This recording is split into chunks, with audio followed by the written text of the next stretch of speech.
Kas sinu seade vajab remonti? Pakume tasuta diagnostikat. Ilma kõnede ja sõitudeta tuleme seadmele ise järele ning toome sellepärast remonti tagasi. Enne parandust saadame hinnapakkumise ja alustame tööga alles pärast sinu kinnitust. Lihtne, läbipaistev ja professionaalne. Link on kirjelduses. Robot Roomba i7 mootori reguleerimine on oluline protsess, et tagada seadme tõhusus ja töökindlus. Järgige neid samme, et oma Roomba i7 mootori seadistusi õigesti reguleerida. Ettevalmistus ja ohutus. Enne seadme avamist ja reguleerimist veenduge, et Roomba i7 on välja lülitatud ja lahti ühendatud. Eemaldage kõik tarvikud, sealhulgas tolmukott ja filtrid. Diagnostika. Soovitame alustada tasuta diagnostikaga. Kui teie Roomba i7 ei tööta ootuspäraselt, võib probleem olla mootori seadistustes. Pakume teenust, kus meie spetsialistid teevad seadmele põhjaliku kontrolli. Mootori eemaldamine.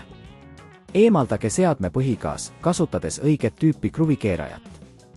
Olge ettevaatlik, et mitte kahjustada plastikkorpust. Eemaldage mootori juhtmed, märkides, kuhu need tagasi ühendada. Mootori kontrollimine. Kontrollige mootori seisukorda. Otsige märke kulumisest või kahjustustest. Kui leiate, et mootor on kahjustatud, soovitame selle asendada. Mootori reguleerimine. Reguleerige mootori seadistusi vastavalt tootja juhistele. See võib hõlmata mootori pinge reguleerimist, mis tagab, et Roomba töötab optimaalsel tasemel. Kokkupanemine.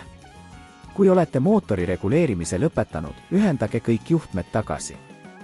Veenduge, et need on kindlalt paigas ja ei ole mingit lõdvenemist. Paigaldage seadme põhigaas tagasi ja veenduge, et kõik kruvid on kindlalt kinni.